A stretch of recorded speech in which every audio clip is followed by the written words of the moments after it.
तो मैं चूँकि अब आपदा मंत्री नहीं हूँ, हमारी छोटी बहन है, लेकिन वज्रपात जहाँ भी हुए हैं सरकार गंभीर है। हमारी बहन अभी नई मंत्री बनी है और वज्रपात चूँकि से बचाव के रास्ते होने चाहिए, उसके लिए लोगों को अवेयरनेस करना है। चूँकि वज्रपात जब होता है तो जो पानी के अंदर ज़मीन में कैल्शियम के पार्टिकल होते हैं, वो कैल्शियम के पार्टिकल जो है नाइट्रोजन में तब्दील होते हैं और नाइट्रोजन में तब्दील होकर वो जो है ज़मीन की उर्वरा शक्ति बढ़ाते हैं। तो हमको ये लोगों को अवेयरनेस लाना होगा कि जब वज्रपात जब होता है तो 72 घंटे में बताया जाता है कि कितनी दूर तक वज्रपात का केंद्र होगा, फिर 24 घंटे में, फिर अंतिम घंटे में। तो वहाँ तक लोगों तक कैसे संवाद पहुंचाया जाए कि वो गीली जगह में नहीं रहें, पानी वाली जगह में नहीं रहें, छाता जो है लोहे के सामान के स्पर्श में नहीं रहें, या पानी गिर रहा है तो पेड़ के नीचे नहीं रहें। तो बहुत सारी चीज़ें हैं जो जागरण करना होगा, उनको अवेयरनेस लाना होगा, समझाना होगा।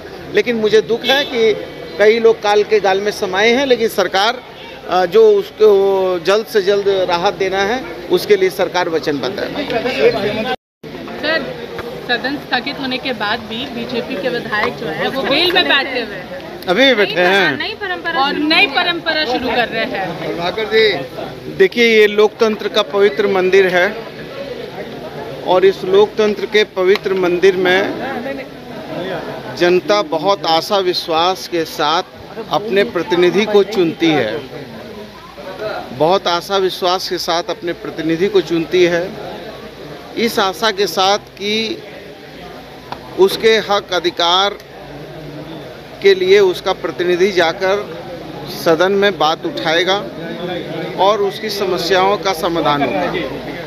लेकिन लगातार 5 सालों में जिस तरीके से इस लोकतंत्र के पवित्र मंदिर का जो माखौल इन लोगों ने उड़ाया है, कभी सदन के अंदर में पीठ दिखाकर खड़े हो जाते हैं, कभी सदन के अंदर में नाटक नौटंकी करने लगते हैं, कभी हंसी ठिठोरी करने लगते हैं।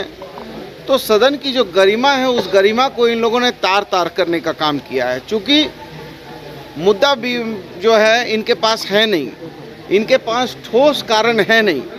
ये यदि हमसे कह रहे हैं कि हमारी सरकार पर ये सवाल कुछ उठा रहे हैं, तो इनको तो पहले ये भी बताना चाहिए कि जो 2 करोड़ नौजवानों को रोजगार की बात कहकर देश के आदरणीय प्रधानमंत्री जी ने कहा था 15 लाख रुपए हर लोगों के खाते में आ जाएंगे, ये भी कहा था। ये भी कहा था कि 100 दिन में स्विस बैंक से काला धन वापस आ जाएगा।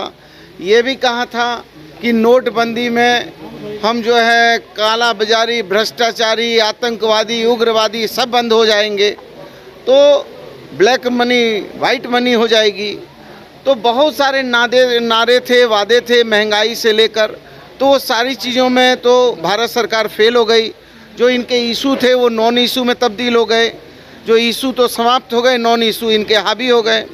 गाय से, चाय से, कब्रिस्तान से, शमशान से, जो है मंदिर से, मस्जिद से इशू इनके चालू हो गए। तो अब इनके जो अनुयायी लोग हैं ये इनके पास मुद्दे नहीं हैं, इसलिए इस तरह का ये नाटक नौटंकी करके ये समय के बेशकीमती वक्त को जाया कर रहे हैं। अभी भी मैं इनसे निवेदन करता हूं कि अभी भी वक्त है, वो जनता के साथ विश्वासघात छोड़कर जनता के मुद्दों पर बात करें।